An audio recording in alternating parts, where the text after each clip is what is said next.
All right, kids, welcome to the very first episode of Keith and Scott Unsupervised. Ooh. That's Keith. That's Scott. And we're here to discuss one of our favorite subjects.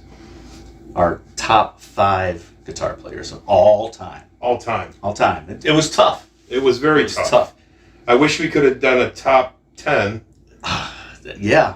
But that would have been easier. We don't have time. We don't have time. We're doing these are new mini episodes we're going to put in between all of our regular Stairway to Cleveland's. It's just going to be me and Keith in our little room, and no producer Rick to correct us. Yeah. No fact checking. No fact checking. No elevator music. Everything we're telling you is complete nonsense. It's true. We are idiots. And the problem with something like this, especially this subject, is the fact that I can talk about this, as many of my other guitar players know, and we've had these conversations for 3 hours. Yeah. So I'm going to have to cut my time down very much. So a lot. I had to make notes so I didn't forget any of my important factoids. Okay.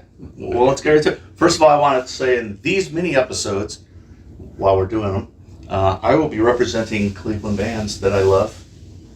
Tonight I'm sporting my Speed Rail shirt. What a great idea. I know. And I'm a huge fan of Zenith VHS tapes, high quality T120s.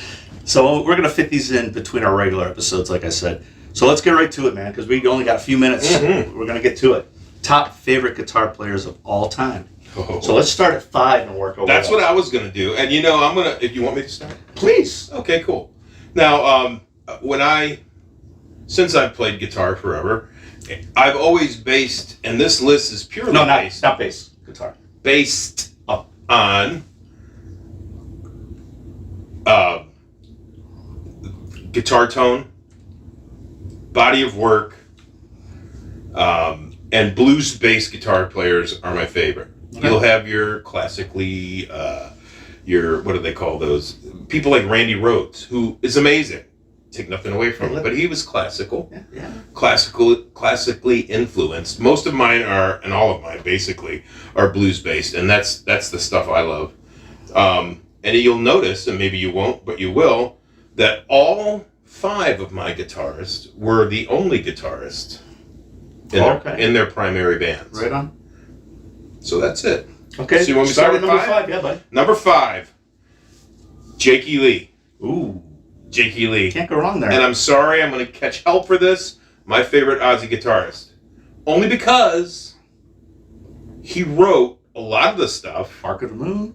He wrote and never got credit. No. Thanks, Sharon. Thanks, Sharon. You real. And also, he played, I felt, with the most feel.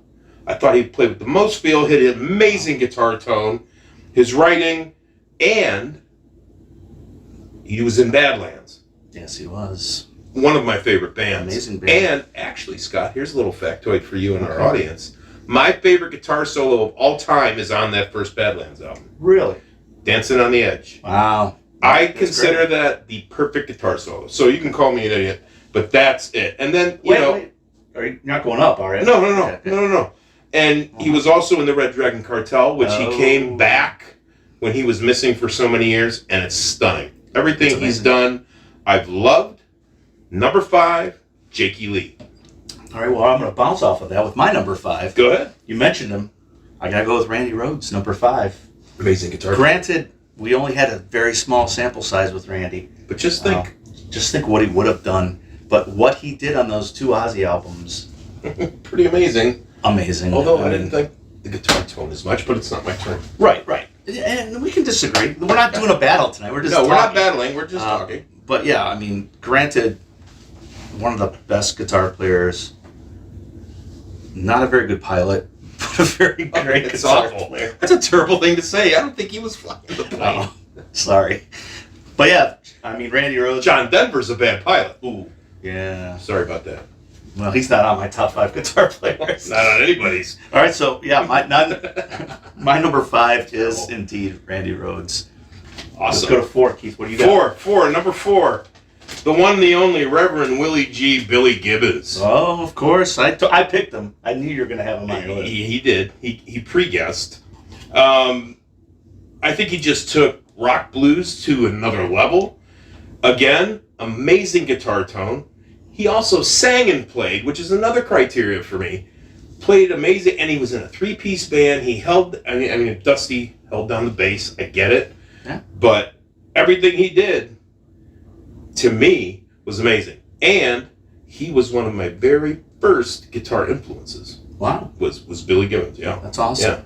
Because I heard him at a very young age. He was one of the reasons I wanted to play. Really? What was the first one you heard? It was the Trace Hombres album that my uncle said, hey, you got to listen to this. And I'm like 5 or 6, and I said, go ahead. And I was just like, whoa. It blew me away. Great album, great band, great human being. Yeah. And he's also a guitar collector. Ooh. And you know me, I like my guitars. Yeah, we do know. You like your guitars. All right, my number 4, going off of the singer guitar player thing, way underrated, I think. One, Lindsey Buckingham. Oh, amazing. His finger picking style blows my balls off. I mean, he's just amazing. Yeah. And he can sing and play that at the same time.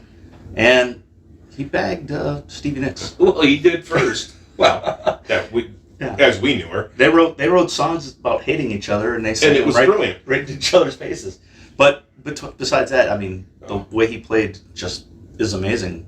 To this day, he's still incredible. Can't replace him. But they tried. They tried a couple times. Took 2 guitar players to try and replace him. Twice. Yeah. But yeah, so number 4 for me is Lindsey Buckingham. Amazing. And if you have a chance, check out on the interweb or wherever else the dance when he does Big Love all by himself. Insane. It's ridiculous.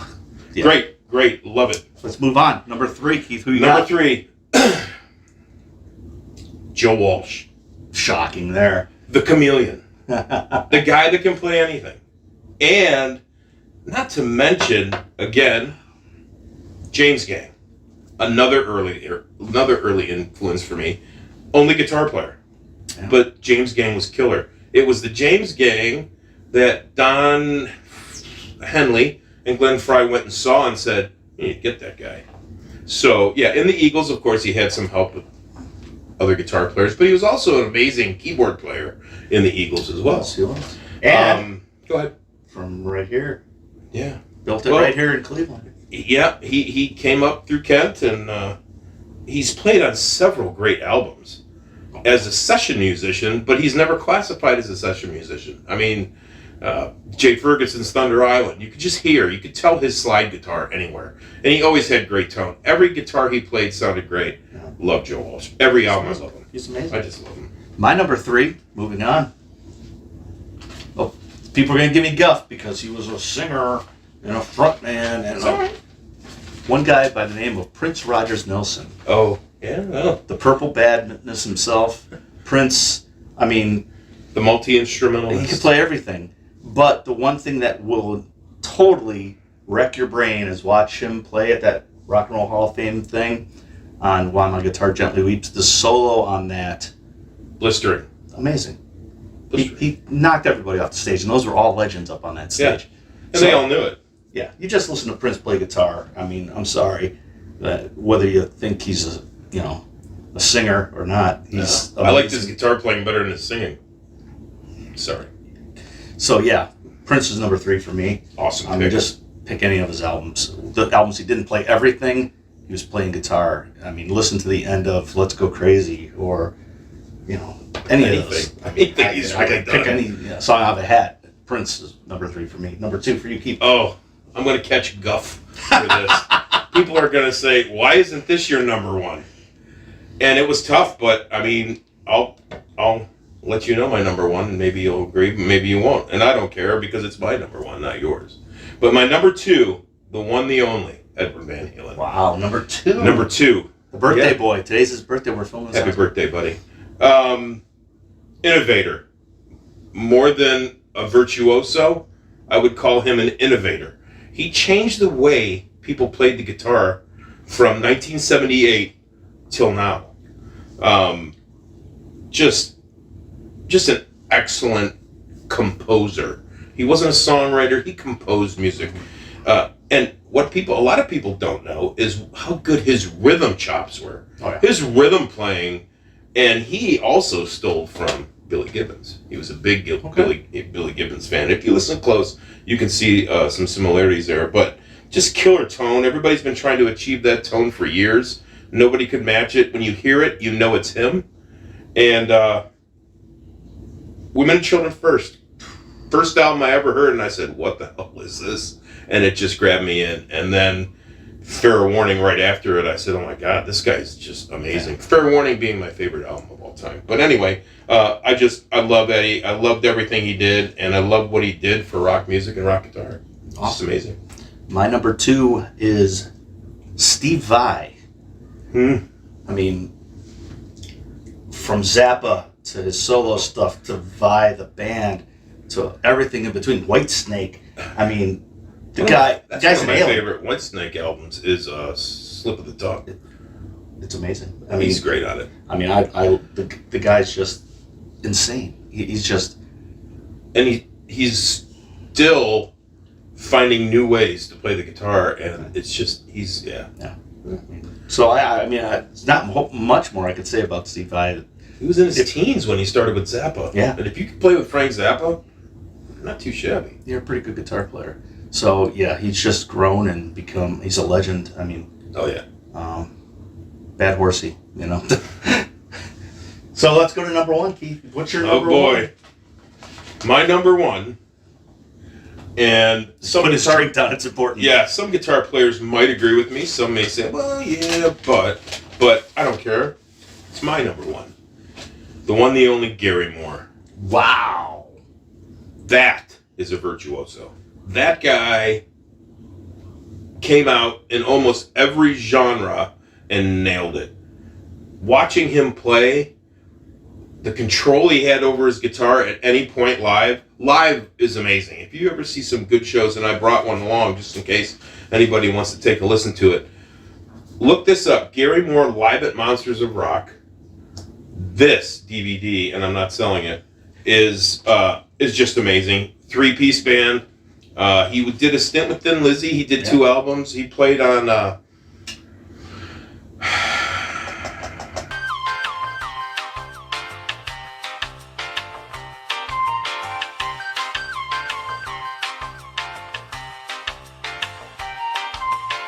Black Rose, which is one of their best. And his first band, starting in the 60s, he was 16 years old, joined a band called Skid Row, the Irish band. Met Phil Lynott there. Phil started Thin Lizzy, and shortly after doing a stint, he did Thin Lizzy, and then he did a stint in a band called Coliseum 2, which was a jazz fusion rock band. And then his solo work just speaks for itself. Amazing guitar player. His version of The Messiah Will Come Again. Look it up and enjoy it. An old Roy Buchanan song. But my God, he took the rock and blues genre to a whole nother level and still did some metal in there. I mean, Victims of the Future. Okay, it's a mini episode. Yeah, I know. Corridors of Power. It's my number 1. I love him. Loved his tone. Nobody can control a guitar like him. And rest in peace, Gary Moore. My favorite. My favorite guitar player of all time. That was very nice. My favorite guitar player of all time is kind of coming off of Keith's number 2, is Edward Van Halen. I mean, you can't go wrong. I get it. You can't go wrong. I get it. I mean, Eddie changed the game. Completely changed the game. Yes. Once you heard that first album, it was over. I mean, it was 1978, and that's what he came out with. Yeah. From the first chord to that blink, you know. Just the punch, it was the over. volume, the tone. It was over. He changed the game for every guitar player to walk the earth. What he did sound-wise, music-wise, like you said, he was a composer. Yeah. He really ended up put up with David Lee Roth. I love Dave. I love Dave. He couldn't be the easiest guy to work with. No. But Eddie, it's a nitwit. God, do I love him. God, Go ahead. I'm sorry. No, I mean, there's nothing left to say at this point about Eddie Van Halen. No. If you don't know. Unless you want to talk to David Crosby. If you don't know, you don't know. Yeah, let's not talk David Crosby ever. Son of a... So, Yeah, Eddie Van Halen will always be number one for me. Amazing. I think our lists were great, Keith. I think we had some good lists. I think we had some. Believe me, I had to narrow it down. It was really tough. Oh. I mean, to keep some of the. What are your honorable mentions? Do you have any honorable mentions? I do. Honorable mentions. Well, I've got to go with Pete Townsend because he's my hero. I get it. And it was really close. Well, Jimi Hendrix, of course, was always in the mix. But the one I really, by the skin of my teeth, missed, Nuno Betancourt. Oh, amazing. Yeah. Another virtuoso, in my opinion. Yeah. Nuno is on my honorable mentions. He's in my top 10. What about you? It would have to be Pat Travers. Pat Travers. I'm really sad he didn't make the top 5. I'm sorry, Pat, because you're watching. If there was one band I could go on tour with and play with, it would be the Pat Travers band. Now, I'd have to be the guy that didn't know much or just do some kind of roadieing. Maybe you could sell merch. That'd be great. But, yeah, Pat Travers and, of course, Neil Giraldo. Neil Giraldo is so underrated and so good. Yeah. Neil Giraldo. Those would be my second two. My one other that I really was thinking of, Brian May. Oh, he's on my list too. Yeah. My top 10. See, that's why we had to narrow it down to 5. It sucks. We're going to sit here and talk all night about, what about this guy? What about that guy? What about? But, so that was it. That's our mini episode for this evening. Our top 5 guitar players. Feel free to tell us your favorite guitar players. And don't yell at us because we didn't pick your favorite. Why are you yelling? I'm not yelling. Oh. Why are you mad? I'm not mad. You sound mad. I'm not mad. But anyway, so yes, please don't forget to subscribe, ring the bell, like our page. Stairway to Cleveland. Stairway to Cleveland podcast on YouTube. Come see us on Facebook. Come see our bands. Vinyl Arcade, Big in Japan, and Rick is in Boaterhead. So we're unsupervised. But we're unsupervised without Rick. So we can say whatever we want about it. And we love him. Yes, we do. And thank you for everybody who's been watching our podcast. It's awesome. Been amazing. Yeah. You're really helping us build this into something. And thanks for such a great idea. Thanks, buddy. I'm glad to be here. I'm glad I get to carry it for you. That's Keith. That's Scott. And this is Stairway to Cleveland. We'll see you next time.